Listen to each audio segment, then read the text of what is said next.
So the clubs were forced into a situation really where they had to vote based on finances rather than what they felt was right for young players.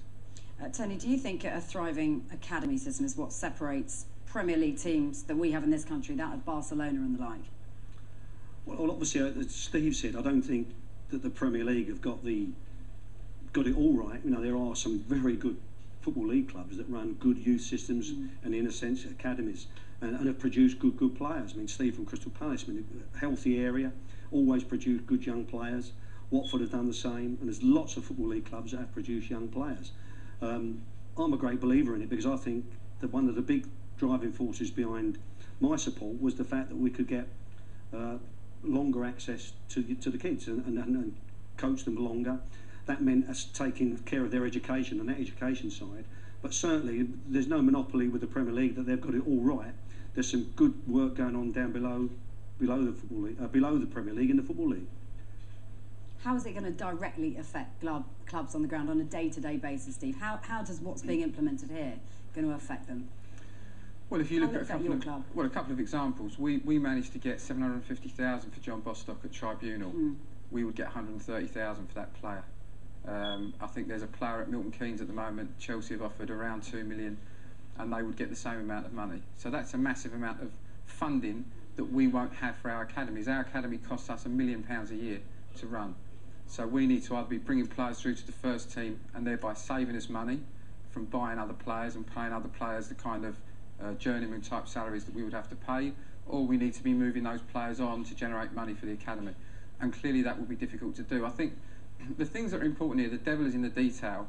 Again, as Tony said, broadly, everybody would agree that more coaching time with the kids is important. And we've got a school that we've got the kids in, much like you see Peterborough, and I know Watford have as well. So we're working towards those things already. For us, it's the fact that we now have to let scouts into the ground from the big clubs. We can't deny them access to look at our top talent. It's the fact that they can take, at 12 years old, they can take kids for 30 grand each.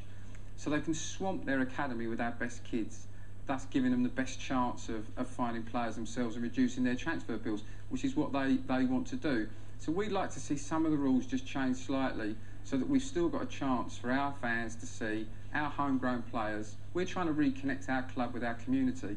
Fans love seeing their own players on the pitch.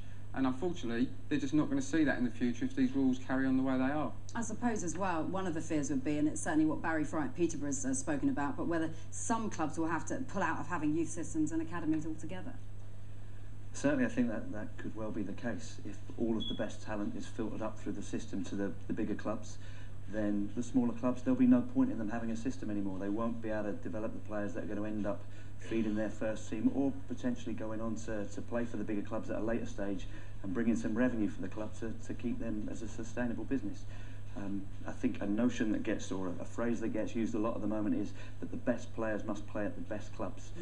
I'm not convinced that necessarily the top 6 are always the best clubs when it comes to development. Yes, there's good practice there, but there's some excellent practice in some of the league clubs as well, which is why, as Steve mentions, I think it was 70% of the last England squad was made up of boys that were developed at Football League clubs. Do the best players have to train in the best facilities at the top 6 clubs? I don't agree with that. It's what goes on out in the grass that matters, not the glitz of the dressing room or the training ground. I think what goes out on the grass is the most important factor. I think what you've got to try to do is create the best environment around your football club to make sure that the boys, in effect, don't want to leave your football club. I know it's easy to say that, but I think that's what clubs have got to do. That's what the likes of West Ham have always done, is we've tried to create an environment where if the bigger clubs did come calling, that they didn't want to leave, and they were happy where they are because they could see a route into the team, they could see our record of producing young players, and they were at the best place. And I think there is a fear that the clubs would lose all their best players. I think yes, there is a fear that might happen, but I don't really believe that it'll happen on a wholesale basis. I really don't. Okay, thanks chaps for the moment. After the break, we're going to find out which Premier League clubs are turning to the world of dance, yes they are, to develop the next generation of players. 2. Lift demi-plie first and back, in. Carry the headline. And how football is imitating art to help Premier League players reach the heights of the prima ballerinas.